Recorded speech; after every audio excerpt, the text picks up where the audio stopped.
ਸਾਰੇ ਹੀ ਵਿਦਿਆਰਥੀਆਂ ਨੂੰ ਪਿਆਰ ਭਰੀ ਸਤਿ ਸ੍ਰੀ ਅਕਾਲ। ਤੁਸੀਂ ਵੇਖ ਰਹੇ ਹੋ ਰੀਡ ਦਾ ਜਿਹੜਾ ਆਪਾਂ ਤੀਜਾ ਪੇਪਰ ਹੈ ਉਸ ਤੋਂ ਸੰਬੰਧਿਤ ਵਿਸ਼ਲੇਸ਼ਣ ਦੇ ਬਾਰੇ। ਤੁਸੀਂ ਵੀਡੀਓ ਦੇ ਥੱਲੜੇ ਪਾਸੇ ਜਿੱਥੇ ਵੀਡੀਓ ਰਿਕਾਰਡਰ ਲਿਖਿਆ ਹੈ ਉੱਥੇ ਇੱਕ ਵਰਗਾਕਾਰ ਡੱਬਾ ਜਿਹਾ ਬਣਿਆ, ਉਸ ਦੇ ਉੱਤੇ ਕਲਿੱਕ ਕਰ ਦਿਓ ਤਾਂ ਕਿ ਜੋ ਵੀਡੀਓ ਹੈ ਉਹ ਪੂਰੀ ਸਕਰੀਨ ਉੱਤੇ ਤੁਹਾਨੂੰ ਵਧੀਆ ਤਰੀਕੇ ਨਾਲ ਦਿਖੇ। अगर क्वालिटी डाउन आ रही है किसी भी वीडियो की तो तुसी अपने सैटिंग जाके क्वालिटी है उसनों अप कर लो भाई तुहाडे मोबाइल तो, ताकि होर क्वालिटी है जो तुसी बेहतरीन वेख सको भाई। आओ शुरू करते हाँ। वैसे आ अंडेठा पैरा पाया गया है और पैरे करन लई तुसी अंडेठा पैरा अपना फोल्डर पाया हुआ है जिंदे च काव भाग वाले और वार्तक गद्य और पद दोनों ही अंडिठे पैरे ने जो पाए गए है। तुसी उत्ते होर प्रैक्टिस कर सकते हो। आओ शुरू करिए। किसी आदमी कोलों पुछना जरूरी नहीं कि वो अपने काम नूं पसंद करता है कि नहीं। उस दे काम करन दे तरीके अते शौक तो पता लगता है। जे वो अपना काम बुड़-बुड़ करदा होया गुलामां दी तरह करता है तो उसनूं काम करन विच खुशी किवें मिलेगी। बहुत सारे लोग अपने काम की इज्जत नहीं करते, वो काम नूं केवल रोटी अते कपड़े लई पैसा कमाउण दा साधन हन। उन्हां लई काम है जिहड़ा रोटी ते कपड़ा कमाउण दा बई साधन है। उन्हां नूं काम बहुत जापदा है, वो हर वेले शिकायत करते रहंदे ने। किसी काम नूं दिल नाल ना करना अपने आप नूं नीवां करना है। अपनी रोटी कमाउणी जां मजदूरी करनी ही काफ़ी नहीं, काम करके अपनी जिंदगी बनाउणी उस तो ज़्यादा है। इस पैरे नूं पढ़ना है और प्रश्नां दे उत्तर देने हैं। आपां एक बार पैरा पढ़ लिया और पहला प्रश्न आपां पढ़ांगे। किवें पता लगता है कि किसी आदमी नूं अपना काम पसंद है जां नहीं। ऊड़ा ऑप्शन काम तो जाण दे समय तो, ऐड़ा काम दे करन तो, ईड़ी काम करन दे तरीके अते शौक तो, सस्सा है काम आउण दे समय तो, मतलब कदों काम आउंदा है। वैसे आप पैरा पढ़ लिया, जे फिर भी अगर क्वेश्चन च दा उत्तर तुहानूं नहीं मिल रहा तो तुसीं दोबारा पैरा पढ़ना है। जे तो सौखा क्वेश्चन होवेगा तो फिर वही जिहड़े छोटे बच्चे लाइन नाल लाइन मिला के उत्तर दे दिंदे आ भाई, तो उस तो आपां नूं पता लग जाता है। और कई बार पावर्थी प्रश्न पूछे जाते हैं जिहड़े पैरे अंदर नहीं होंदे, परंतु पैरे नूं पढ़ के आपां नूं इंज जापदा है कि इसदा ये होना चाहिए है। आपां उत्तर सारे पैरे दे आधार ते ही देने हैं, पैरे तो बाहर नहीं देना।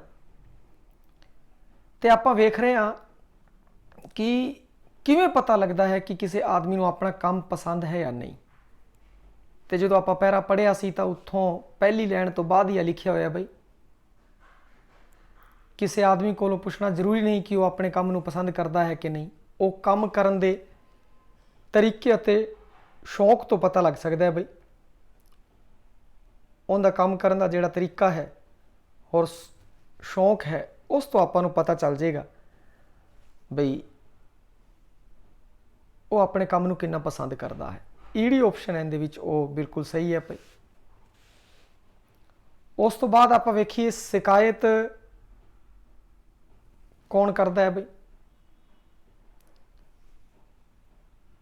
ऊड़ा रोज काम करने वाले, दिल ला के काम करने वाले, ईड़ी लोकां नाल मिल के काम करने वाले, कदी कदी काम करने वाले। तो इस विच शिकायत कौन करता है। तो जदों आपां पैरा पढ़ते हाँ तो उत्थे मिलता है कि वो हर वेले शिकायत करते रहने किसी काम नूं दिल ला के ना करना अपने आप नूं नीवां करना है।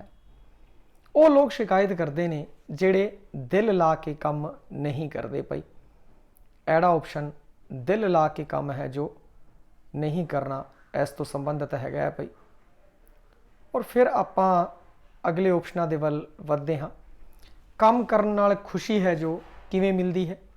गुलामां की तरह काम करन नाल, काम ना करन नाल ਬੁੜ-ਬੁੜ ਕਰਕੇ ਕੰਮ ਕਰਨ ਨਾਲ, ਜਾਂ ਫਿਰ ਦਿਲ ਲਾ ਕੇ ਕੰਮ ਕਰਨ ਨਾਲ। ਕੰਮ ਕਰਨ ਨਾਲ ਖੁਸ਼ੀ ਕਿਵੇਂ ਮਿਲੇਗੀ ਭਾਈ? ਤੇ ਜਦੋਂ ਸਾਰਾ ਪੈਰਾ ਆਪਾਂ ਪੜ੍ਹਦੇ ਹਾਂ ਤੇ ਆਪਾਂ ਨੂੰ ਇੱਕ ਲਾਈਨ ਦਿੱਤੀ ਹੋਈ ਹੈ, ਜਿਵੇਂ ਕਿ ਉਹ ਹਰ ਵੇਲੇ ਸ਼ਿਕਾਇਤਾਂ ਕਰਦਾ ਹੈ ਕਿ ਉਹਦਾ ਕੰਮ 'ਚ ਮਨ ਨਹੀਂ ਲੱਗਦਾ, ਇਸ ਕਾਰਨ ਉਹ ਆਪਣੇ ਆਪ ਨੂੰ ਨੀਵਾਂ ਵੀ ਸਮਝਦਾ ਹੈ। ਜਦੋਂ ਸਾਰਾ ਆਪਾਂ ਪੈਰਾ ਪੜ੍ਹਦੇ ਹਾਂ ਤਾਂ ਆਪਾਂ ਨੂੰ ਇਹ ਚੀਜ਼ ਪਤਾ ਲੱਗ ਜਾਂਦੀ ਹੈ ਕਿ ਕੰਮ ਕਰਨ ਨਾਲ ਖੁਸ਼ੀ ਕਿਵੇਂ ਮਿਲਦੀ ਹੈ। ਜਦੋਂ ਦੇਖੋ ਦਿਲ ਲਾ ਕੇ ਕੰਮ ਕਰਾਂਗੇ ਨਾ, ਫਿਰ ਆਪਾਂ ਨੂੰ ਖੁਸ਼ੀ ਮਿਲੇਗੀ ਪਈ। ਦਿਲ ਲਾ ਕੇ ਕੰਮ ਕਰਨ ਤੇ ਜੋ ਹੈ ਖੁਸ਼ੀ ਹੈ ਉਹ ਮਿਲਦੀ ਹੈ ਪਈ। ਹੁਣ ਉਸ ਤੋਂ ਅਗਲਾ ਕੁਐਸਚਨ, ਪੈਰੇ ਦਾ ਢੁਕਵਾਂ ਸਰਲੇਖ ਦੱਸਣਾ ਹੈ ਬਈ। ਪੂਰੇ ਪੈਰੇ ਨੂੰ ਆਪਾਂ ਪੜ੍ਹਿਆ ਤਾਂ ਵੇਖਿਆ ਇਹਦੇ ਵਿੱਚ ਜਿਹੜੇ ਓਪਸ਼ਨ ਨੇ ਪਹਿਲਾਂ ਉਹ ਪੜ੍ਹ ਲੈਂਦੇ ਆ। ਕੰਮ ਤੇ ਮਨੁੱਖ, ਕੰਮ ਦਾ ਮਹੱਤਵ, ਕੰਮ ਤੇ ਖੁਸ਼ੀ, ਕੰਮ ਤੇ ਜੀਵਨ। ਤੇ ਵੇਖੀਏ ਤਾਂ ਪੂਰੇ ਪੈਰੇ ਦੇ ਅੰਦਰ ਬਾਰ-ਬਾਰ ਕੰਮ ਬਾਰੇ ਔਰ ਖੁਸ਼ੀ ਬਾਰੇ ਗੱਲ ਹੈ ਬਈ, ਕਿਵੇਂ ਖੁਸ਼ੀ ਮਿਲੂਗੀ, ਕਿਵੇਂ ਨਹੀਂ ਮਿਲੂਗੀ, ਇਸ ਬਾਰੇ ਜੋ ਚੀਜ਼ਾਂ ਹੈ ਉਹ ਦਿੱਤੀਆਂ ਗਈਆਂ ਨੇ। ਤਾਂ ਇਸ ਲਈ ਇੱਥੇ ਕੀ ਹੋਵੇਗਾ, ਈਡੀ ਆਪਸ਼ਨ ਕੰਮ ਤੇ ਖੁਸ਼ੀ, ਕਿਉਂਕਿ ਕੰਮ ਤੇ ਖੁਸ਼ੀ ਬਾਰੇ ਹੈ ਉਹ ਵੱਧ ਦੇ ਰੱਖਿਆ ਭਾਈ, ਇਸ ਕਾਰਨ। ਹੁਣ ਆਪਾਂ ਉਸ ਤੋਂ ਅਗਲਾ ਜੇ ਪੜ੍ਹੀਏ ਬਈ, ਲੱਕੜ ਦੇ ਸੰਦ ਬਣਾਉਣ ਵਾਲੇ ਨੂੰ ਕਿਹਾ ਜਾਂਦਾ ਹੈ। 2017 ਦੇ ਵਿੱਚ ਪੰਜਾਬ ਮਾਸਟਰ ਕਾਡਰ ਦੇ ਵਿੱਚ ਆਇਆ ਹੋਇਆ ਹੈ ਬਈ, ਲੱਕੜਾਂ ਦੇ ਸੰਦ ਬਣਾਉਣ ਵਾਲੇ ਨੂੰ ਕਿਹਾ ਜਾਂਦਾ ਹੈ ਤਰਖਾਣ, ਘੁਮਿਆਰ, ਠਠਿਆਰਾ, ਲੁਹਾਰ। ਤੇ ਇਸ ਦਾ ਹੈ ਜਿਹੜਾ ਊੜਾ ਆਪਸ਼ਨ ਹੈ ਉਹ ਸਹੀ ਹੋਵੇਗਾ ਬਈ। ਊੜਾ ਆਪਸ਼ਨ ਜੋ ਹੈ ਉਹ ਸਹੀ ਹੈ ਇਹਦਾ, ਤਰਖਾਣ। ਔਰ ਨਿੰਦਾ ਦਾ ਵਿਰੋਧੀ ਸ਼ਬਦ ਹੈ। ਨਿੰਦਾ ਦਾ ਵਿਰੋਧੀ ਸ਼ਬਦ ਆਪਾਂ ਨੂੰ ਵੇਖਣਾ ਹੈ। ਕੁਐਸਚਨ ਇੱਕ ਵਾਰ ਜੋ ਛਾਟੇ ਗਏ ਆ ਉਹ ਬਿਹਤਰੀਨ ਕੁਐਸਚਨ ਛਾਟੇ ਗਏ ਨੇ ਭਾਈ, ਜਿਹੜੇ ਕਦੇ ਨਾ ਕਦੇ ਆਏ ਹੋਏ ਨੇ। ਉਸ ਹਿਸਾਬ ਨਾਲ ਹੀ ਕੁਐਸਚਨਾਂ ਨੂੰ ਮਹੱਤਵ ਦਿੱਤਾ ਗਿਆ ਹੈ, ਤਾਂ ਕਿ ਕੁਐਸਚਨ ਹੈ ਜਿਹੜੇ ਬਈ ਇਸ ਤਰੀਕੇ ਦੇ ਕੁਐਸਚਨ ਆਇਆ ਕਰਦੇ ਆ ਕਿ ਪੰਜਾਬ ਮਾਸਟਰ ਕਾਡਰ ਨੂੰ ਆਪਾਂ ਦੇਖ ਲਈਏ, ਭਾਵੇਂ ਆਪਾਂ ਰੀਟ ਨੂੰ ਵੇਖ ਲਈਏ, ਤਾਂ ਉਹਨਾਂ ਦਾ ਜਿਹੜਾ ਸਟੈਂਡਰਡ ਹੈ ਉਹ ਬਰਾਬਰ ਹੈ। ਤੇ ਆਪਣੀ ਤਿਆਰੀ ਸਰਲ ਤੋਂ ਜਟਲ ਦੀ ਹੋਣੀ ਚਾਹੀਦੀ ਹੈ, ਸੌਖ ਤੋਂ ਔਖ ਦੀ ਤਰਫ ਹੋਣੀ ਚਾਹੀਦੀ ਹੈ, ਤਾਂ ਕਿ ਅਗਰ ਸਰਲ ਕੁਐਸਚਨ ਵੀ ਆ ਜਾਂਦੇ ਆ ਤਾਂ ਆਪਣੇ ਗਲਤ ਨਾ ਹੋਣ। ਨਿੰਦਾ ਦਾ ਵਿਰੋਧੀ ਸ਼ਬਦ ਹੈ ਚੁਗਲੀ, ਉਸਤਤ, ਕੋਸਣਾ ਜਾਂ ਚੁਟਕਲਾ। ਤੇ ਇਸ ਦੇ ਵਿੱਚ ਦੇਖਿਆ ਜਾਵੇ ਤਾਂ ਜਿਹੜਾ ਉਸਤਤ ਹੈ ਨਿੰਦਾ ਦਾ ਵਿਰੋਧੀ ਸ਼ਬਦ ਹੈ ਬਈ। ਨਿੰਦਾ ਚੁਗਲੀ ਤਾਂ ਸੇਮ ਹੀ ਹੋ ਗਿਆ, ਕੋਸਣਾ ਇੱਕ ਅੱਡ ਗੱਲ ਹੈ, ਚੁਟਕਲਾ ਤਾਂ ਹੋ ਹੀ ਨਹੀਂ ਸਕਦਾ। ਉਸਤਤ ਹੈ ਅਗਰ ਆਪਾਂ ਸਿੱਧਾ ਕਰ ਦਿੰਦੇ ਹਾਂ, ਆਪਾਂ ਨੂੰ ਪਤਾ ਹੈ ਤਾਂ ਵੀ ਕੋਈ ਦਿੱਕਤ ਨਹੀਂ, ਅਗਰ ਤੁਸੀਂ ਸੋਚਦੇ ਹੋ ਤਾਂ ਵੀ ਤੁਹਾਨੂੰ ਪਤਾ ਲੱਗ ਜਾਏਗਾ। ਇਸ ਤਰੀਕੇ ਦਾ ਹੋਰ ਕੋਈ ਆ ਜਾਂਦਾ ਹੈ ਜਿਸ ਤੋਂ ਆਪਾਂ ਨੂੰ ਇਹ ਪਤਾ ਨਾ ਚੱਲੇ ਕਿ ਬਈ ਇਹਦਾ ਕੀ ਹੋਵੇਗਾ, ਤੇ ਆਪਾਂ ਉਸ ਸਮੇਂ ਥੋੜ੍ਹਾ ਵਿਸ਼ਲੇਸ਼ਣ ਕਰਕੇ ਦੱਸ ਸਕਦੇ ਹਾਂ। ਹੁਣ ਪੰਜਾਬੀ ਵਰਣਮਾਲਾ ਵਿੱਚ ਵਿਅੰਜਨ ਨੇ, ਕਿੰਨੇ ਵਿਅੰਜਨ ਹੈ ਪੰਜਾਬੀ ਵਰਣਮਾਲਾ ਦੇ ਅੰਦਰ? ਸਿਰਫ ਦੇਖੋ ਇਸ ਕੁਐਸਚਨ ਨੂੰ ਥੋੜ੍ਹਾ ਧਿਆਨ ਨਾਲ ਪੜ੍ਹਨਾ ਹੈ। ਵਰਣਮਾਲਾ ਅੰਦਰ ਵਿਅੰਜਨ ਦੱਸਣੇ, ਕਿਧਰ ਸਿੱਧੇ ਹੀ ਤੁਸੀਂ 35 ਲਗਾ ਦਿਓ ਬਈ। ਸਵਰਾਂ ਦੀ ਗੱਲ ਹੈ ਉਹ ਨਹੀਂ ਕੀਤੀ ਗਈ, ਇੱਥੇ ਵਿਅੰਜਨਾਂ ਦੀ ਗੱਲ ਹੈ ਜੋ ਉਹ ਕੀਤੀ ਗਈ ਹੈ। ਤਾਂ ਉੱਥੇ ਥੋੜ੍ਹਾ ਇਹ ਧਿਆਨ ਦੇਣ ਯੋਗ ਗੱਲ ਰਹੇਗੀ। ਕੁੱਲ ਜਦੋਂ ਆਪਾਂ ਦੇਖੀਏ ਵਰਣਮਾਲਾ 'ਚ ਅੱਖਰ ਹੈ 41, ਔਰ ਉਹਦੇ ਵਿੱਚੋਂ ਆਪਾਂ 3 ਸਵਰ ਹੈ ਉਹ ਆਪਾਂ ਘਟਾ ਦਿੰਦੇ ਹਾਂ ਬਈ, ਫਿਰ ਬਚਦਾ ਹੈ 38। ਥੋੜ੍ਹਾ ਜਿਹਾ ਜੇ ਸਪਸ਼ਟ ਹੀ ਪਤਾ ਹੈ ਤਾਂ ਸਿੱਧਾ ਹੀ ਆਪਾਂ ਕਰ ਦੇਵਾਂਗੇ, ਔਰ ਜੇ ਨਹੀਂ ਪਤਾ ਤਾਂ ਆਪਾਂ ਨੂੰ ਫਿਰ ਕਾਹਲੀ ਬਿਲਕੁਲ ਵੀ ਨਹੀਂ ਕਰਨੀ ਹੈ ਬਈ, ਆਰਾਮ ਨਾਲ ਸੋਚ ਕੇ। ਔਰ ਇੱਕ ਵਾਰ ਤੁਸੀਂ ਜਦੋਂ ਪੜ੍ਹਦੇ ਹੋ ਕੁਐਸਚਨ ਨੂੰ ਪੜ੍ਹ ਲਿਆ, ਉਸ ਤੋਂ ਬਾਅਦ ਤੁਸੀਂ ਕਨਫਰਮ ਹੋ ਗਏ ਤਾਂ ਟਿਕ ਲਗਾ ਦਿਓ, ਉਹਨੂੰ ਬਾਰ-ਬਾਰ ਦੇਖਣ ਦੀ ਲੋੜ ਨਹੀਂ ਹੈ ਭਾਈ। ਐਵੇਂ ਸਮਾਂ ਖਰਾਬ ਨਾ ਕਰੋ, ਬਸ ਜੋ ਕਰਤਾ ਠੀਕ ਹੈ, ਇੱਕ ਵਾਰ ਸੋਚ ਸਮਝ ਕੇ ਵਧੀਆ ਤਰੀਕੇ ਨਾਲ ਕਰ ਦਿਓ, ਬਸ ਇਸ ਤਰੀਕੇ ਨਾਲ ਅੱਗੇ ਵੱਧਦਾ ਜਾਣਾ ਹੈ ਭਾਈ। 8ਵਾਂ, ਭਾਸ਼ਾ ਗ੍ਰਹਿਣ ਕੀਤੀ ਜਾਂਦੀ ਹੈ ਸਮਾਜ ਤੋਂ, ਫਿਲਮ ਤੋਂ, ਸਕੂਲ ਤੋਂ, ਪੁਸਤਕਾਂ ਤੋਂ। ਦੇਖੋ ਸਮਾਜ ਤੋਂ, ਹਾਂ ਬਈ ਸਮਾਜ ਤੋਂ ਭਾਸ਼ਾ ਗ੍ਰਹਿਣ ਕੀਤੀ ਜਾਂਦੀ ਹੈ, ਕਿਉਂਕਿ ਜਦੋਂ ਛੋਟਾ ਬੱਚਾ ਹੁੰਦਾ ਉਸ ਬਾਰੇ ਸੋਚੋ ਬਈ, ਛੋਟਾ ਬੱਚਾ ਜਦੋਂ ਹੁੰਦਾ ਹੈ ਤੇ ਉਹ ਕੀ ਹੈ, ਉਹ ਆਪਣੀ ਮਾਂ ਕੋਲੋਂ ਸਿੱਖਦਾ ਹੈ, ਦਾਦੇ ਕੋਲੋਂ, ਦਾਦੀ ਕੋਲੋਂ, ਮਹੱਲੇ ਕੋਲੋਂ, ਚਾਚੇ ਤਾਏ, ਹੋਰ ਜਿਹੜੇ ਜਵਾਕ ਹੈ, ਛੋਟਾ ਬੱਚਾ ਹੋਊਗਾ ਤੁਸੀਂ ਵੇਖਿਆ ਹੋਵੇਗਾ, ਉਹ ਸਮਾਜ ਕੋਲੋਂ ਸਿੱਖਦਾ ਹੈ। ਫਿਲਮਾਂ 'ਚ ਉਹਦਾ ਕੋਈ ਇੰਟਰਸਟ ਨਹੀਂ ਹੁੰਦਾ, ਨਾ ਹੀ ਉਹਦਾ ਅਜੇ ਉਹ ਸਕੂਲ ਜਾ ਰਿਹਾ। ਸਕੂਲ ਤਾਂ ਉਦੋਂ ਜਾਂਦਾ ਜਦੋਂ ਭਾਸ਼ਾ ਸਿੱਖ ਚੁੱਕਿਆ ਹੁੰਦਾ। ਭਾਸ਼ਾ ਸਿੱਖਣ ਤੋਂ ਪਹਿਲਾਂ ਥੋੜ੍ਹੀ ਸਕੂਲ ਚਲ ਜਾਊਗਾ। ਉਹ ਬੋਲਣ ਲੱਗ ਗਿਆ, ਭਲਾ ਉਹ ਪੰਜਾਬੀ ਬੋਲਦਾ, ਹਿੰਦੀ ਬੋਲਦਾ, ਅੰਗਰੇਜ਼ਾਂ ਦਾ ਮੁੰਡਾ ਤਾਂ ਅੰਗਰੇਜ਼ੀ ਬੋਲਦਾ। ਉਹ ਜਦੋਂ ਭਾਸ਼ਾ ਸਿੱਖ ਚੁੱਕਿਆ ਫਿਰ ਸਕੂਲੇ ਜਾਂਦਾ ਹੈ। ਪੁਸਤਕਾਂ ਇਹ ਥੋੜ੍ਹੀ ਬਾਅਦ ਦੀ ਪ੍ਰਕਿਰਿਆ ਹੈ ਬਈ, ਸਕੂਲੇ ਜਾਂਦਾ ਹੈ, ਪੜ੍ਹਨਾ ਸਿੱਖਦਾ ਹੈ, ਫਿਰ ਜਾ ਕੇ ਕਿਤੇ ਉਹਨੂੰ ਪੁਸਤਕਾਂ ਹੈ ਉਹਦਾ ਪੜ੍ਹਨਾ ਆਉਂਦਾ ਹੈ ਬਈ, ਲੇਟ ਪ੍ਰਕਿਰਿਆ ਹੈ। ਸਭ ਤੋਂ ਪਹਿਲੀ ਅਗਰ ਗੱਲ ਕੀਤੀ ਜਾਵੇ ਤਾਂ ਸਮਾਜ, 8ਵੇਂ ਦਾ ਊੜਾ ਆਪਸ਼ਨ ਸਮਾਜ ਵਿੱਚੋਂ ਸਹੀ ਹੈ ਬਈ। 9 ਨੰਬਰ ਪੰਜਾਬੀ ਵਿੱਚ ਸਵਰ ਧੁਨੀਆਂ ਦੀ ਗਿਣਤੀ ਹੈ। ਤੇ ਸਵਰ ਧੁਨੀਆਂ ਦੀ ਗਿਣਤੀ ਕਿੰਨੀ ਹੈ ਭਾਈ? 2, 11, 12, 10। ਤੇ ਆਪਾਂ ਨੂੰ ਪਤਾ ਹੈ ਸਵਰ ਵਾਹਕ ਹੈ ਉਹ 3 ਹੈ, ਪਰੰਤੂ ਸਵਰ ਧੁਨੀਆਂ ਨੇ ਜਿਹੜੀਆਂ ਉਹ 10 ਨੇ ਭਾਈ। ਐ, ਆ, ਈ, ਊ, ਮੁਕਤਾ ਸਿਆਰੀ, ਔਂਕੜ, ਦਲੰਕੜ, ਲਾਂ, ਦਲਾਂ, ਕੰਨਾ, ਓੜਾ, ਕਨੋੜਾ, ਇਹ ਸਭ ਕੀ ਨੇ? ਸਵਰ ਧੁਨੀਆਂ ਨੇ ਭਾਈ। ਇਹਨਾਂ ਦੀ ਸੰਖਿਆ 10 ਹੈ। ਇਹ ਵੀ 2017 ਚ ਆਇਆ ਹੋਇਆ ਪੰਜਾਬ ਮਾਸਟਰ ਕਾਰਡ 'ਚ। 10ਵਾਂ ਕੁਐਸਚਨ, ਕਿਹੜਾ ਨਾਮ ਤੇ ਕ੍ਰਿਆ ਦੋਨੋਂ ਹੈ ਭਾਈ? ਇਹ ਚੀਜ਼ ਆਪਾਂ ਨੂੰ ਦੱਸਣੀ ਹੈ ਬਈ, ਕਿਹੜਾ ਨਾਮ ਵੀ ਹੈਗਾ ਔਰ ਕ੍ਰਿਆ ਦੋਨੋਂ ਹੈ। ਕਰਨਾ, ਪੜ੍ਹਨਾ, ਵੇਖਣਾ ਜਾਂ ਘੋਟਣਾ। ਤੇ ਇਸ ਵਿੱਚ ਆਪਾਂ ਨੂੰ ਇਹ ਦੇਖਣਾ ਬਈ ਕਰਨਾ, ਹਾਂ ਬਈ ਕਰਨਾ ਕਿਰਿਆ ਹੈਗੀ ਹੈ ਬਈ, ਕਿਸੇ ਵੀ ਕੰਮ ਨੂੰ ਕਰਨਾ ਕਿਰਿਆ ਹੈ। ਉਸ ਤੋਂ ਬਾਅਦ ਪੜ੍ਹਨਾ, ਪੜ੍ਹਨਾ ਵੀ ਕਿਰਿਆ ਹੈ ਬਈ, ਆਪਾਂ ਪੜ੍ਹਦੇ ਹਾਂ, ਪੜ੍ਹਨਾ ਇੱਕ ਕਿਰਿਆ ਹੈ। ਵੇਖਣਾ, ਵੇਖਣਾ ਵੀ ਕਿਰਿਆ ਹੈ। ਘੋਟਣਾ, ਘੋਟਣਾ ਵੀ ਕਿਰਿਆ ਹੈ। ਪਰੰਤੂ ਦੇਖੋ ਘੋਟਣਾ ਕਿਰਿਆ ਵੀ ਹੈ ਤੇ ਨਾਮ ਵੀ ਹੈ, ਦੋਨੋਂ ਚੀਜ਼ਾਂ ਹੈ।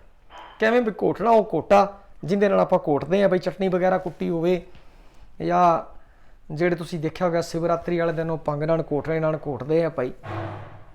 ਤੇ ਘੋਟਣਾ ਚਟਨੀ ਕੁੱਟਣ 'ਚ ਪਹਿਲਾਂ ਕੰਮ ਆਉਂਦਾ ਸੀ, ਅੱਜ ਕੱਲ੍ਹ ਲੋਕ ਮਿਕਸੀਆਂ ਚਟਨੀ ਕੁੱਟ ਲੈਂਦੇ ਆ, ਉਹ ਇੱਕ ਵੱਖਰੀ ਗੱਲ ਹੈ।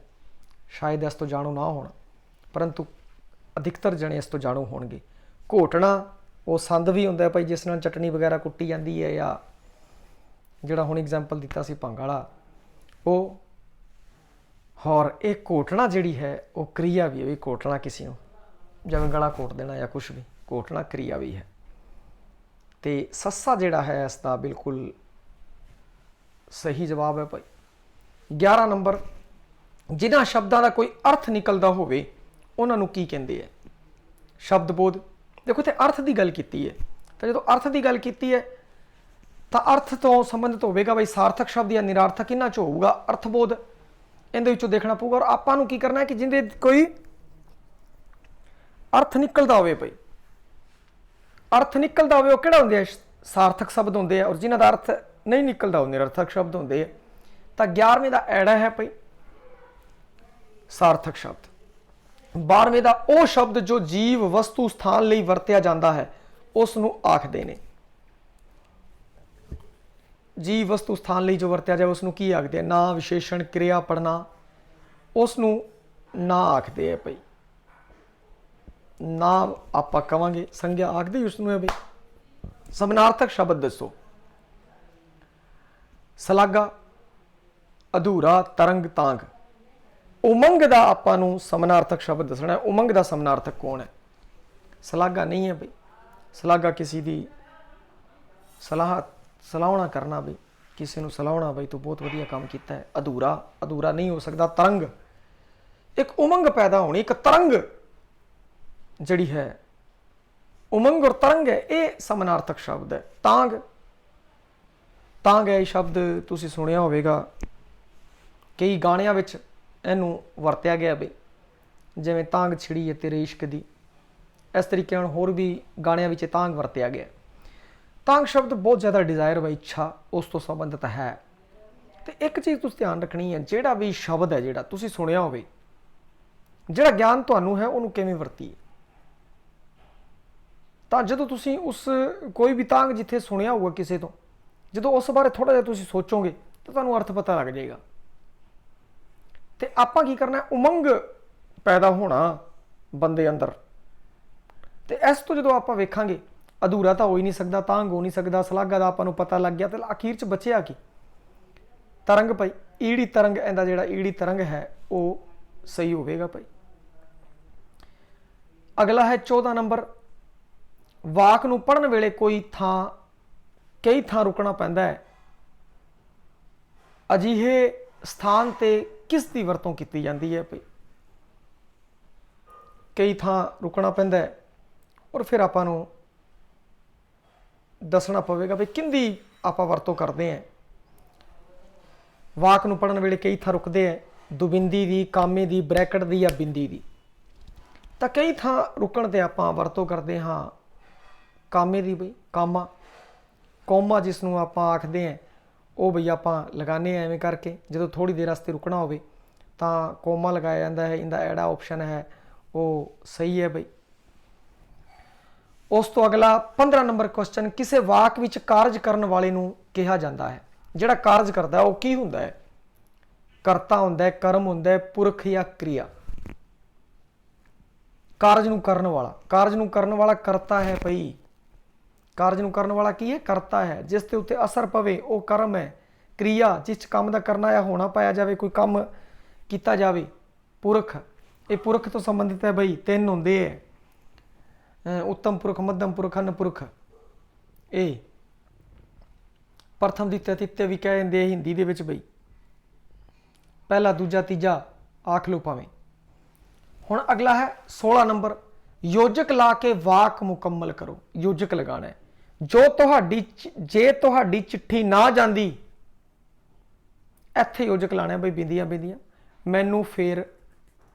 मैनू फेरा पैना सी, इसलिए क्योंकि तां या पर। एक एक करके तुसीं इहदे विच जोड़ के वेख लो बई, जे तुहाडी चिट्ठी ना जाती इसलिए मैनू फेरा पैना सी, ये तो जच नहीं रहा। जे तुहाडी चिट्ठी ना जाती क्योंकि मैनू फेरा पैना सी, नहीं नहीं। आप अक्सर कह देने भाई, जे तुहाडी चिट्ठी ना जाती तां मैनू फेरा पैना सी। बई चिट्ठी ना जाती तो फिर मैं तो आ जाना सीगा ते मेरा ऐं ही गेड़ा लग जाना सीगा बिना काम तो। वधिया होया बई अजकल फोन चल गए, तो फोन चल गए तो इस कारण लोग कहते हैं जे तुहाडा फोन ना आता है मैनू तो चक्कर पै जाना सीगा, मैनू फेरा पै जाना सीगा। चलो फोन आ गया इस कारण भाई मैं आया ही नहीं। तो इत्थे आप वेख रहे हैं कि जे तुहाडी चिट्ठी ना आती तां मैनू फेरा पैना सी, ते इत्थे ईड़ी है जो इसका ऑप्शन सही होगा। एक एक करके जचा के वेख लियो, वरना तुहानू सीधा ही पता है बई तां आना है, तो उन्होंने एक और पा के और जचा के देख लियो फॉर्मेट हाँ बिल्कुल सही है, ओके कर दो भाई। 17 नंबर, क्रिया मुकम्मल करो। बच्चे वेड़े विच खेडदे हन। हुण आपां लिखना बच्चे वेड़े विच खेडदे रहे हन, बच्चे वेड़े विच खेडदे पे हन। आपां बोलते हैं ना अक्सर बोलते हैं बच्चे वेड़े विच खेडदे पे ने, बच्चे वेड़े विच खेडदे पे हन। एड़ा रहे हन नहीं कहते, खेडदे पे है बई, गली च खेडदे पे है, वेड़े च खेडदे पे है, पे शब्द वरतों करते हैं। जाते तो होंदा ही नहीं, देखो जच ही नहीं रहा। बच्चे वेड़े विच खेडदे जाते हैं, बच्चे वेड़े विच खेडदे कली हन, ये की बनया? कुछ नहीं बनया, पे बन रहा है, जच रहा है। 17 नंबर दा एड़ा ऑप्शन सही है। शुद्ध शब्द चुनना है भाई। जो शुद्ध शब्द चुनना है तो पढ़न दे विच उच्चारण है जो बिल्कुल सही होना चाहिए। अगर उच्चारण सही करता तो समझो तुसी कि जिहड़ा शुद्ध शब्द है वो सही लिखता और सही उत्तर तक पहुँच जाओगे। ऊटी, ऊटी की बनया? वाहोटी, वहोटी, वुहटी। तो आप जो उच्चारण पढ़िया तो आपको पता लगे भाई ऊटी तो हो ही नहीं सकता भाई, नहीं नहीं ऊटी नहीं है। वाहोटी, हाँ भाई वाहोटी होंदा है, वाहोटी नहीं होंदा, वाहोटी ना ना वाहोटी नहीं होंदा। वूहटी, वूहटी भी नहीं होंदा, होंदा की है? वाहोटी होंदा है। यानी उच्चारण अगर तुसी सही कर लिया तो शुद्ध शब्द है तुसी सही चुन लोगे। 19 नंबर, हेठ लिखे शब्दों विचों सार्थक शब्द किहड़ा है? सार्थक दसना है, कई निरर्थक भी है। सार्थक दसना आपां नूं कुप्पी, धाणी, पानी धाणी, किताब, दत्त। देखो अगर चारों नूं पढ़िए तो एक ऑप्शन है किताब जिहड़ा कि सार्थक है, बाकी सारे निरर्थक शब्द है। किताब भाई, किताब का कोई ना कोई अर्थ निकलता है भाई। कापी कूपी की बनया? पानी धाणी किताब है। जे किताब कुतूब परंतुता की है किताब दिता हुआ है, एक ही है ਸਾਰਥਕ ਹੈਗਾ ਹੈ। ਤੇ ਸਾਰਥਕ ਸ਼ਬਦ ਹੀ ਆਪਣੇ ਤੋਂ ਪੁੱਛਿਆ ਤੇ ਆਪਾਂ ਦੱਸਤਾ। ਹੁਣ ਆਪਾਂ ਗੱਲ ਕਰੀਏ ਭਈ ਅਗਲਾ ਜੋ ਆਪਾਂ ਵੇਖਦੇ ਹਾਂ ਵੀ ਭਾਵਾਰਥਕ ਨਾਂਵ ਕਿਹੜਾ ਹੈ ਭਈ। ਤੇਲ, ਫੌਜ, ਖੁਸ਼ੀ ਤੇ ਕੁਰਸੀ। ਭਾਵ ਦੱਸਣੇ। ਤੇਲ, ਤੇਲ ਦੇ ਵਿੱਚ ਭਾਵ ਨਹੀਂ ਹੈ ਭਈ, ਠੀਕ ਹੈ ਜੀ। ਭਾਵਵਾਚਕ ਨਾਮ ਦੱਸਣਾ। ਫੌਜ, ਹੁਣ ਜਿਹੜਾ ਫੌਜ ਹੈ ਉਸ ਦੇ ਵਿੱਚ ਵੀ ਭਾਵ ਨਹੀਂ ਹੈ। ਫੌਜ ਇਕੱਠਵਾਚਕ ਹੈ, ਠੀਕ ਹੈ ਜੀ। ਖੁਸ਼ੀ, ਖੁਸ਼ੀ ਦਾ ਭਾਵ ਹੁੰਦਾ ਹੈ। ਖੁਸ਼ੀ ਕੀ ਹੈ? ਭਾਵਵਾਚਕ ਹੈ। ਤਾਂ ਬੀ ਵਿੱਚ ਕੀ ਹੋਏਗਾ? ਖੁਸ਼ੀ ਬਈ ਭਾਵਵਾਚਕ। ਈੜੀ ਆਪਸ਼ਨ ਹੈ ਜੋ ਸਹੀ ਹੋਵੇਗਾ। 21 ਨੰਬਰ, ਨਾ ਡੈਸ਼ ਹੋਵੇ ਨਾ ਰਾਧਾ ਨੱਚੇ। ਕੀ ਹੋਵੇ ਬਈ? ਨਾ ਮਹਿੰਦੀ ਹੋਵੇ ਨਾ ਰਾਧਾ ਨੱਚੇ, ਨਾ 9 ਮਣ ਤੇਲ ਹੋਵੇ ਨਾ ਰਾਧਾ ਨੱਚੇ, ਨਾ ਝਾਂਜਰ ਹੋਵੇ ਨਾ ਰਾਧਾ ਮੱਚੇ, ਨਾ 100 ਮਣ ਤੇਲ ਹੋਵੇ ਨਾ ਰਾਧਾ ਨੱਚੇ। ਤਾਂ ਇਹ ਜਿਹੜਾ ਹੈ ਤੁਸੀਂ ਕਈ ਵਾਰ ਇਹ ਗੱਲ ਸੁਣੀ ਹੋਵੇਗੀ ਬਈ, ਲੋਕ ਇਹ ਅਕਸਰ ਕਹਿੰਦੇ ਆ ਨਾ 9 ਮਣ ਤੇਲ ਹੋਵੇ ਤੇ ਨਾ ਹੀ ਰਾਧਾ ਨੱਚੇ ਪਈ। ਤੇ ਇਹਦੇ ਵਿੱਚ ਕੀ ਹੈ? 9 ਮਣ ਤੇਲ। ਬਈ ਇਹ ਜੀ ਸ਼ਰਤ ਰੱਖ ਦੇਣਾ ਜਿਹੜੀ ਪੂਰੀ ਨਾ ਹੋ ਸਕੇ। ਤੇ ਇਸ ਕੀ ਹੋਗਾ? ਨਾ 9 ਮਣ ਤੇਲ ਹੋਵੇ ਤਾਂ ਨਾ ਰਾਧਾ ਨੱਚੇ। 22 ਨੰਬਰ, ਕੋ ਨਾ ਚੱਲੀ ਬਾਬਾ ਤਿਹਾਈਆ। ਕੀ ਹੈ ਭਾਈ? ਸਿੱਠਣੀ ਹੈ, ਖਾਣ ਹੈ, ਮੁਹਾਵਰਾ ਹੈ ਕਿ ਬੁਝਾਰਤ ਹੈ? ਤਾਂ ਇਸ ਵਿੱਚ ਆਪਾਂ ਵੇਖ ਰਹੇ ਹਾਂ ਕਿ ਕੋ ਨਾ ਚੱਲੀ ਬਾਬਾ ਤਿਹਾਈ ਇਹ ਕੀ ਹੈ? ਅਖਾਣ ਹੈਗੀ ਹੈ ਭਾਈ। ਸਿੱਠਣੀ ਥੋੜੀ, ਇਹਦੇ ਵਿੱਚ ਕੋਈ ਸਿੱਠ ਨਹੀਂ ਮਾਰਿਆ ਗਿਆ, ਕੋਈ ਵਿਅੰਗ ਨਹੀਂ ਹੈ, ਨਾ ਹੀ ਮੁਹਾਵਰਾ ਹੈ। ਬੁਝਾਰਤ ਤਾਂ ਪੁੱਛੀ ਨਹੀਂ ਪਈ, ਇਸ 'ਚ ਕੋਈ ਸਵਾਲ ਨਹੀਂ ਹੈ। ਸਿੱਠਣੀ ਨਹੀਂ ਹੈ ਤਾਂ ਬੁਝਾਰਤ ਦਾ ਕੋਈ ਸਵਾਲ ਨਹੀਂ ਹੈ। ਤਾਂ ਇਹ ਬੁਝਾਰਤ ਪਹਿਲੀ ਕੱਟੀ ਗਈ, ਸਿੱਠਣੀ ਕੱਟੀ ਗਈ, ਮੁਹਾਵਰਾ ਹੈ ਨਹੀਂ, ਪਿੱਛੇ ਰਹਿ ਕੀ ਗਿਆ? ਅਖਾਣ ਰਹਿ ਗਿਆ ਬਈ। ਅਖਾਣ ਹੈ ਗਿਆ। ਭਾਸ਼ਾਈ ਕੌਸ਼ਲਾਂ ਦਾ ਸੁਭਾਵਕ ਕਰਮ ਹੈ। ਇਹ ਵਾਚਨ ਮੌਖਿਕ ਸੁਣਨਾ ਲਿਖਣਾ, ਬੀ ਮੌਖਿਕ ਲਿਖਣਾ ਸੁਣਨਾ ਵਾਚਨ, ਸੀ ਸੁਣਨਾ ਮੌਖਿਕ ਵਾਚਨ ਲਿਖਣਾ। ਉਪਰੋਕਤ ਚ ਕੋਈ ਨਹੀਂ। ਭਾਸ਼ਾਈ ਕੌਸ਼ਲ, ਛੋਟੇ ਬੱਚੇ ਨੂੰ ਥੋੜਾ ਲੈਣਾ ਹੈ। ਛੋਟਾ ਬੱਚਾ ਹੈ, ਛੋਟਾ ਬੱਚਾ ਤੁਸੀਂ ਵੇਖਿਆ ਹੋਵੇਗਾ ਸ਼ੁਰੂ ਵਿੱਚ ਉਹ ਕੀ ਕਰਦਾ? ਸਿਰਫ ਗੱਲਾਂ ਸੁਣਦਾ, ਬੋਲਦਾ ਨਹੀਂ ਹੈ। ਬਸ ਛੋਟਾ ਹੁੰਦਾ ਨਾ ਬੱਚਾ ਤੇ ਉਹ ਕੀ ਕਰਦਾ? ਸਿਰਫ ਗੱਲਾਂ ਸੁਣਦਾ ਰਹਿੰਦਾ, ਕੁਝ ਨਹੀਂ ਬੋਲਦਾ ਹੈ ਬਸ। ਜਾਂ ਰੋਲੂਗਾ ਜਾਂ ਜਦ ਰੋਊਗਾ, ਉਹਨੇ ਦੁੱਧ ਵੀ ਮੰਗਣਾ ਤਾਂ ਰੋ ਕੇ ਮੰਗਣਾ। ਤਾਂ ਸਭ ਤੋਂ ਪਹਿਲਾਂ ਕੀ ਹੈ? ਉਹ ਸੁਣਦਾ ਹੈ। ਸੁਣਨ ਤੋਂ ਬਾਅਦ ਫਿਰ ਉਹ ਥੋੜਾ ਐਵੇਂ ਕਰਨ ਲੱਗਦਾ, ਆ ਦਾ ਆ ਪਾ ਇਹ ਜਿਹੇ ਸ਼ਬਦ ਉਚਾਰਨ ਲੱਗਦਾ ਹੈ। ਤਾਂ ਸੁਣਨ ਤੋਂ ਬਾਅਦ ਕੀ ਹੋ ਗਿਆ? ਮੌਖਿਕ ਹੋ ਗਿਆ। ਫਿਰ ਉਸ ਤੋਂ ਬਾਅਦ ਆਪਾਂ ਵੇਖਦੇ ਹਾਂ ਵਾਚਨ ਤੇ ਲਿਖਣਾ। ਫਿਰ ਉਸ ਤੋਂ ਬਾਅਦ ਕੀ ਕਰਦਾ? ਵਾਚਨ ਕਰਨਾ ਸ਼ੁਰੂ ਕਰਦਾ ਹੈ। ਉਹਦੀ ਮਾਂ ਜਾਂ ਉਹਦੇ ਗੁਰੂ ਜੀ ਉਹਨੂੰ ਦੱਸਦੇ ਹੈਗੇ ਆ ਕੀ ਹੈ? ਊੜਾ। ਫਿਰ ਉਹ ਬੋਲਦਾ ਹੈ ਊੜਾ, ਐੜਾ, ਈੜੀ, ਵਾਚਨ ਕਰਨ ਲੱਗ ਜਾਂਦਾ ਹੈ। ABCD ਵਾਚਨ ਕਰਨ ਲੱਗ ਜਾਂਦਾ ਹੈ। ਫਿਰ ਉਸ ਤੋਂ ਬਾਅਦ ਉਹ ਵਾਚਦਾ ਔਰ ਫਿਰ ਲਿਖਦਾ ਊੜਾ। ਲਿਖਣ ਦੀ ਪ੍ਰਕਿਰਿਆ ਜੋ ਸਭ ਤੋਂ ਬਾਅਦ ਹੈ, ਪਹਿਲਾਂ ਵਾਚੂਗਾ ਹਾਂ ਊੜਾ, ਦੇਖੂਗਾ ਊੜਾ, ਫਿਰ ਲਿਖੂਗਾ ਊੜਾ। ਇਸ ਤਰੀਕੇ ਨਾਲ ਜਿਹੜਾ ਕਰਮ ਹੈ, ਰੱਟਣ ਦੀ ਲੋੜ ਨਹੀਂ ਹੈ। ਛੋਟੇ ਬੱਚੇ ਤੋਂ ਹੀ ਲੱਗ ਜਾਣਾ। ਪਹਿਲਾਂ ਉਹ ਸੁਣਦਾ ਹੈ, ਫਿਰ ਉਹ ਮੌਖਿਕ ਭਾਈ ਬੋਲਦਾ, ਫਿਰ ਉਹ ਵਾਚਦਾ, ਫਿਰ ਉਹ ਲਿਖਦਾ ਹੈ। ਇਸ ਤਰੀਕੇ ਨਾਲ ਦਾ ਟ੍ਰੈਂਡ ਹੈ ਜੋ ਉਹ ਚੱਲਦਾ ਹੈ ਭਾਈ। ਹੁਣ ਵਿਆਕਰਣ ਸਿਖਲਾਈ ਸੰਬੰਧੀ ਕਿਹੜਾ ਕਥਨ ਦਰੁਸਤ ਹੈ? ਇਹਨਾਂ ਕਥਨਾਂ ਵਿੱਚੋਂ ਆਪਾਂ ਦੇਖਣਾ ਹੈ ਭਾਈ ਕਿਹੜਾ ਕਥਨ ਹੈ ਜੋ ਬਿਲਕੁਲ ਸਹੀ ਹੈ। ਵਿਆਕਰਣ ਨੂੰ ਪਾਠ ਦੇ ਸੰਦਰਭ ਵਿੱਚ ਪੜ੍ਹਨਾ ਚਾਹੀਦਾ ਹੈ ਭਾਈ। ਔਰ ਫਿਰ ਉਸ ਤੋਂ ਬਾਅਦ ਵਿਆਕਰਣ ਦੀ ਵੱਖਰੀ ਪੁਸਤਕ ਹੋਣੀ ਚਾਹੀਦੀ ਹੈ। ਦੇਖਣਾ ਬਈ ਆਪਾਂ ਨੂੰ ਇਹਨਾਂ ਵਿੱਚੋਂ ਸਹੀ ਕਿਹੜਾ ਹੈ ਭਾਈ। ਤੇ ਵਿਆਕਰਣ ਸਿਖਲਾਈ ਨਹੀਂ ਹੋਣੀ ਚਾਹੀਦੀ। ਵਿਆਕਰਣ ਦੀ ਜਮਾਤ ਵੱਖਰੀ ਹੋਣੀ ਚਾਹੀਦੀ ਹੈ। ਵਿਆਕਰਣ ਦੀ ਸਿਖਲਾਈ ਸੰਬੰਧੀ ਕਿਹੜਾ ਕਥਨ ਸਹੀ ਹੈ ਭਾਈ। ਤੇ ਇਸ 'ਚ ਕੀ ਧਿਆਨ ਰੱਖਣਾ ਹੈ? ਵਿਆਕਰਣ ਨੂੰ ਪਾਠ ਦੇ ਸੰਦਰਭ ਵਿੱਚ ਪੜ੍ਹਨਾ ਹੈ। ਦੇਖੋ ਵਿਆਕਰਣ ਦੀ ਵੱਖਰੀ ਪੁਸਤਕ ਹੋਣੀ ਚਾਹੀਦੀ। ਤੁਸੀਂ ਛੋਟੇ ਪੱਧਰ ਤੇ ਤੁਸੀਂ ਦੇਖਿਆ ਹੋਵੇਗਾ, ਰੀਟ ਦੇਣ ਜਾ ਰਹੇ ਹੋ ਤਾਂ ਤੁਸੀਂ ਵੇਖਿਆ ਹੋਵੇਗਾ ਟੈਕਸਟ ਬੁੱਕ ਹੈ ਜਿਹੜੀ ਛੋਟੇ ਪੱਧਰ ਦੇ ਉੱਤੇ ਹੁੰਦੀ ਨਹੀਂ ਹੁੰਦੀ ਬਈ। ਔਰ ਵਿਆਕਰਣ ਦੀ ਵੱਖਰੀ ਪੁਸਤਕ ਹੋਣੀ ਚਾਹੀਦੀ ਹੈ। ਇਹ ਕੋਈ ਜ਼ਰੂਰੀ ਨਹੀਂ ਹੈ ਵੱਖਰੀ ਪੁਸਤਕ ਹੈ, ਉਸੇ ਵਿੱਚ ਹੀ ਥੋੜਾ ਬਹੁਤ ਦੇ ਦਿੱਤਾ ਜਾਂਦਾ ਹੈ ਭਾਈ। ਵਿਆਕਰਣ ਸਿਖਲਾਈ ਨਹੀਂ ਹੋਣੀ ਚਾਹੀਦੀ, ਨਹੀਂ ਹੋਣੀ ਚਾਹੀਦੀ ਹੈ ਭਾਈ। ਤੇ ਆਹ ਵੀ ਕੀ ਕਹਿੰਦੇ ਹੈ ਕਿ ਗਲਤ ਹੈ ਭਾਈ, ਔਰ ਆਹ ਵੀ ਗਲਤ ਹੈ। ਵਿਆਕਰਣ ਦੀ ਜਮਾਤ ਵੱਖਰੀ ਨਹੀਂ, ਕੋਈ ਵੱਖਰੀ ਜਮਾਤ ਨਹੀਂ। ਆਪਸ਼ਨ ਜਿਹੜਾ ਇਹ ਆਪਸ਼ਨ ਹੈ ਉਹ ਬਿਲਕੁਲ ਸਹੀ ਹੈ। ਵਿਆਕਰਣ ਨੂੰ ਪਾਠ ਦੇ ਸੰਦਰਭ ਦੇ ਵਿੱਚ ਪੜ੍ਹਨਾ ਚਾਹੀਦਾ ਹੈ ਭਾਈ, ਪਾਠ ਦੇ ਸੰਦਰਭ ਵਿੱਚ ਇਸ ਨੂੰ ਪੜ੍ਹੋ ਵਿਆਕਰਣ ਨੂੰ। ਫਿਰ ਉਸ ਤੋਂ ਬਾਅਦ ਅਗਲਾ ਕੁਐਸਚਨ ਜਦੋਂ ਆਪਾਂ ਕਰਦੇ ਹਾਂ 25 ਨੰਬਰ, ਵਿਆਕਰਣ ਸਿੱਖਿਆ ਦੇਣ ਸਮੇਂ ਕਿਸ ਵਿਧੀ ਵਿੱਚ ਨਿਯਮ ਤੋਂ ਉਦਾਹਰਣ ਦੀ ਤਰਫ ਚੱਲਦੇ ਹਾਂ। ਪਹਿਲਾ ਨਿਯਮ ਫਿਰ ਉਦਾਹਰਣ, ਪਹਿਲਾ ਨਿਯਮ ਫਿਰ ਉਦਾਹਰਣ। ਜਿਵੇਂ ਤੁਸੀਂ ਗਣਿਤ ਵਾਲਾ ਮਾਸਟਰ ਦੇਖਿਆ ਹੋਣਾ, ਪਹਿਲਾ ਸੂਤਰ ਦੱਸ ਦਿੰਦਾ, ਸੂਤਰ ਦੱਸਦਾ ਔਰ ਫਿਰ ਕੀ ਕਹਿੰਦੇ ਆ, ਉਦਾਹਰਣ ਤੇ ਉਦਾਹਰਣ ਦੇਈ ਜਾਂਦਾ, ਜਾਂ ਸੂਤਰ ਵਾਲਾ ਇੱਕ ਸਵਾਲ ਕਰਾ ਦਿੰਦਾ ਔਰ ਬਾਅਦ ਚ ਕਹਿੰਦਾ ਜੀ ਤੁਸੀਂ ਬਾਕੀ ਕਰ ਲਿਓ। ਐਵੇਂ ਵਿਆਕਰਣ ਦੇ ਅੰਦਰ ਕੀ ਹੁੰਦਾ ਕਿ ਨਿਗਮਨ ਵਿਧੀ ਹੈ ਭਾਈ, ਜਿਵੇਂ ਪਹਿਲਾਂ ਸੂਤਰ ਦੱਸ ਦਿਓ ਔਰ ਫਿਰ ਬਾਅਦ ਵਿੱਚ ਉਸ ਦੇ ਐਗਜ਼ਾਮਪਲ ਦੇਈ ਜਾਓ। ਪਹਿਲਾਂ ਸੰਗਿਆ ਕਰਾ ਰਹੇ ਹੋ, ਨਾ ਕਰਾ ਰਹੇ ਹੋ ਉਹਦਾ ਦੱਸਤਾ, ਪਰਿਭਾਸ਼ਾ ਦੱਸਤੀ ਔਰ ਫਿਰ ਬਾਅਦ ਚ ਉਹਦੇ ਉਦਾਹਰਣ ਦੇਈ ਗਏ, ਆ ਵੀ ਨਾਮ ਹੈ, ਆ ਵੀ ਨਾਮ ਹੈ, ਆ ਵੀ ਨਾਮ ਹੈ। ਇਹ ਕੀ ਹੈ? ਨਿਗਮਨ ਵਿਧੀ ਹੈ। ਆਗਮਨ ਵਿਧੀ ਬਿਲਕੁਲ ਇਸ ਦੇ ਉਲਟ ਹੈ। ਜਿਵੇਂ ਕਿ ਆਪਾਂ ਪੜ੍ਹਾਉਂਦੇ ਹਾਂ ਔਰ ਆਪਣੀ ਲਗਾਤਾਰ ਇਹ ਕੋਸ਼ਿਸ਼ ਰਹਿੰਦੀ ਹੈ ਕਿ ਆਗਮਨ ਵਿਧੀ ਰਾਹੀਂ ਪੜ੍ਹਾਇਆ ਜਾਵੇ, ਜਿਹੜਾ ਤੁਹਾਡੇ ਕੋਲ ਗਿਆਨ ਹੈ ਉਹਨੂੰ ਫਰੋਲਿਆ ਜਾਵੇ, ਉਦਾਹਰਣ ਦੇ ਦੇ ਕੇ ਇੱਕ ਕਨਸੈਪਟ ਤਿਆਰ ਕੀਤਾ ਜਾਵੇ ਤਾਂ ਕਿ ਤੁਹਾਨੂੰ ਵੀ ਸਮਝ ਆ ਜੇ ਭਈ ਉਦਾਹਰਣਾਂ ਰਾਹੀਂ ਇਹ ਕਨਸੈਪਟ ਤਿਆਰ ਕਰ ਲਿਆ, ਹੁਣ ਆਪਾਂ ਭੁੱਲਾਂਗੇ ਨਹੀਂ। ਅਨੁਵਾਦ 'ਚ ਅਨੁਵਾਦ ਕਰਨਾ, ਸੂਤਰ 'ਚ ਸੂਤਰ ਵਗੈਰਾ ਦੇਣਾ, ਤੇ ਇਸ 'ਚ ਕੀ ਨਿਯਮ ਤੋਂ ਉਦਾਹਰਣ ਦੀ ਤਰਫ ਹੈ ਤਾਂ ਬੀ ਆਪਸ਼ਨ ਹੈ ਜਿਹੜਾ ਉਹ ਬਿਲਕੁਲ ਸਹੀ ਹੈ ਭਾਈ। 26 ਨੰਬਰ,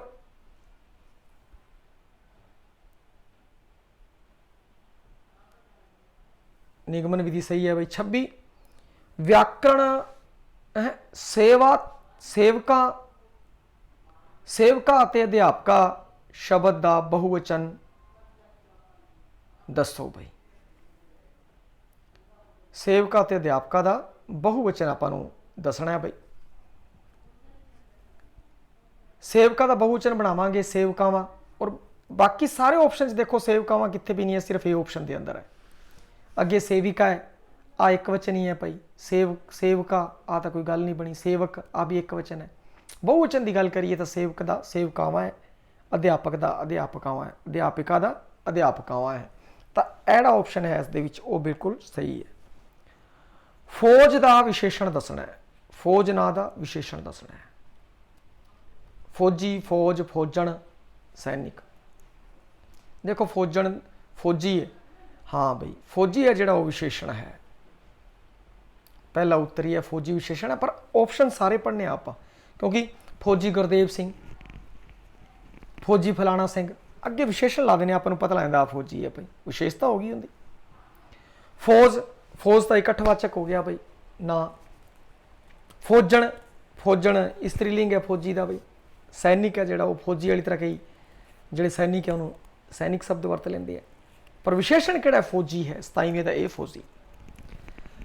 ਪ੍ਰਾਇਮਰੀ ਪੱਧਰ ਤੇ ਆਰੰਭਕ ਸਕੂਲ ਦੇ ਵਿਦਿਆਰਥੀਆਂ ਨੂੰ ਸਾਹਿਤ ਪੜ੍ਹਾਉਣ ਦਾ ਉਦੇਸ਼ ਕੀ ਹੈ? ਇਹ ਸਾਹਿਤ ਰਾਹੀਂ ਭਾਸ਼ਾ ਦਾ ਗਿਆਨ ਦੇਣਾ, ਬੀ ਉਹਨਾਂ ਨੂੰ ਸਾਹਿਤ ਦੀ ਪ੍ਰਸ਼ੰਸਾ ਕਰਨਾ ਸਿਖਾਉਣਾ, ਸੀ ਸਾਹਿਤ ਲਈ ਸਿੱਖਿਆਰਥੀਆਂ ਵਿੱਚ ਰੁਚੀ ਪੈਦਾ ਕਰਨੀ, ਡੀ ਆਲੋਚਨਾਤਮਕ ਸੋਚ ਦੀ ਯੋਗਤਾ ਦਾ ਵਿਕਾਸ ਕਰਨਾ। ਤੇ ਦੇਖਿਆ ਜਾਵੇ ਤਾਂ ਭਾਸ਼ਾ ਦਾ ਗਿਆਨ ਦੇਣਾ। ਪ੍ਰਾਇਮਰੀ ਪੱਧਰ ਤੇ ਸਕੂਲ ਵਿਦਿਆਰਥੀਆਂ ਨੂੰ ਸਾਹਿਤ ਪੜ੍ਹਾਉਣ ਦਾ ਉਦੇਸ਼ ਕੀ ਹੈ? ਭਾਸ਼ਾ ਦਾ ਗਿਆਨ ਦੇਣਾ। ਇਹ ਕੋਈ ਇੰਨਾ ਇੰਪੋਰਟੈਂਟ ਨਹੀਂ ਬਣਦਾ ਭਾਈ। ਉਹਨਾਂ ਨੂੰ ਸਾਹਿਤ ਦੀ ਪ੍ਰਸ਼ੰਸਾ, ਤਾਰੀਫ ਕਰਨੀ ਸਿਖਾਉਣ ਦਾ ਕੋਈ ਅਜਾ ਮੰਤਵ ਨਹੀਂ ਹੈ ਭਾਈ, ਤਾਰੀਫ ਕਰਨ ਵਾਲਾ ਤਾਂ ਨਹੀਂ ਹੋ ਸਕਦਾ। ਸਾਹਿਤ ਲਈ ਰੁਚੀ ਪੈਦਾ ਕਰਨਾ, ਹਾਂ ਭਾਈ ਇਹ ਹੋ ਸਕਦਾ ਹੈ ਭਾਈ ਰੁਚੀ ਪੈਦਾ ਕਰਨਾ, ਪਰ ਅਗਲਾ ਦੇਖਦੇ ਹਾਂ ਭਾਈ ਆਲੋਚਨਾਤਮਕ ਸੋਚ ਦੀ। ਦੇਖੋ ਛੋਟਾ ਬੱਚਾ ਕਿੱਥੋਂ ਆਲੋਚਨਾਤਮਕ ਦੇ ਚੱਕਰ 'ਚ ਪੈ ਜਾਊਗਾ, ਛੋਟਾ ਬੱਚਾ ਵਿਚਾਰਾ ਕਿੱਥੇ ਆਲੋਚਨਾ ਕਰ ਸਕਦਾ ਹੈ ਪ੍ਰਾਇਮਰੀ ਪੱਧਰ ਤੇ, ਤਾਂ ਇਹ ਡੀ ਆਪਸ਼ਨ ਤਾਂ ਹੋਏਗਾ ਹੀ ਨਹੀਂ। ਹੁਣ ਕੀ ਰੁਚੀ ਪੈਦਾ ਕਰਨਾ, ਦੇਖੋ ਰੁਚੀ ਪੈਦਾ ਕਰਨਾ ਹੈ ਨਾ ਉਹ ਜ਼ਿਆਦਾ ਸਹੀ ਹੈ। ਰੁਚੀ ਪੈਦਾ ਕਰਦੇ ਤਾਂ ਕਿ ਆਪੇ ਫਿਰ ਬੱਚਾ ਗਾਂ ਬਈ ਗਾਂ ਦੀ ਗਾਂ ਚੱਲਦਾ ਰਹੇ ਸਿਸਟਮ। 29 ਨੰਬਰ, ਰਿਸ਼ਵਤਖੋਰ ਸ਼ਬਦ ਵਿੱਚ ਪਿਛੇਤਰ ਕਿਹੜਾ ਹੈ? ਪਿਛੇਤਰ ਦੱਸਣਾ ਬਈ। ਰਿਸ਼ਵਤ ਨਹੀਂ ਜੀ ਨਹੀਂ, ਇਹ ਨਹੀਂ ਹੋ ਸਕਦਾ। ਖੋਰ, ਹਾਂ ਬਈ ਖੋਰ ਲੱਗਿਆ ਦੇਖੋ, ਰਿਸ਼ਵਤਖੋਰ, ਰਿਸ਼ਵਤਖੋਰ ਤਾਂ ਬੀ ਆਪਸ਼ਨ ਹੈ ਉਹ ਆਪਣਾ ਸਹੀ ਹੈ ਭਾਈ। ਅੱਗੇ ਵੱਤਖੋਰ, ਵੱਤਖੋਰ ਤਾਂ ਆਪਣੀ ਤਰਫ ਹੀ ਬਣਾਤਾ, ਉਰ ਬਣਾਤਾ, ਉਰ ਤਾਂ ਲੱਗਿਆ ਹੀ ਨਹੀਂ ਹੋਇਆ।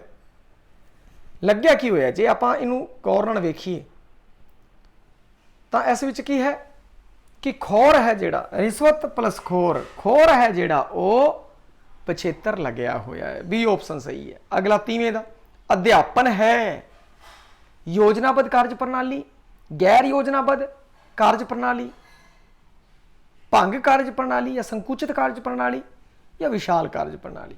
देखो अध्यापन की एक योजनाबद्ध कारण प्रणाली है, गैर योजना तो हो ही नहीं सकता, गैर योजना नहीं है भाई, भंग संकुचित भी नहीं है तो विशाल भी नहीं है भाई। एक योजनाबद्ध तरीके नाल बच्चों को सिखाया जाता है, योजनाबद्ध जी कार्य प्रणाली है ये बनती है भाई। ये सीगा अपना, इस तरीके नाल तुसीं बिल्कुल सोच के करना है, सोच विचार के विश्लेषण करके जो करोगे ना, सिली मिस्टेक बिल्कुल भी नहीं करनी। जो सिली मिस्टेक नहीं करोगे, किसी प्रकार की कोई गलतियां नहीं करोगे तो वेखियो तुसीं फिर नज़ारे किवें मतलब तुहाडा होंदा। जिवें 30 क्वेश्चन है मैं तुहानूं समझाए है, तो इस वीडियो 30 मिनट ही लगे है, देखो पूरा समझाने तो बाद। और जो तुसीं कल्ले करोगे आराम नाल समझ के तां भी वध तो वध 30 मिनट लग सकते, वरना 25 मिनट ही लगने हैं। और अपने गोल्डन क्वेश्चन है, गोल्डन ड्रॉप्स है भाई। आप कोशिश करिए 30 चों 30 सही हो, 28 29 30 इस लैन दे विच आउण दी कोशिश करिए भाई आप। ठीक है भाई, ओके।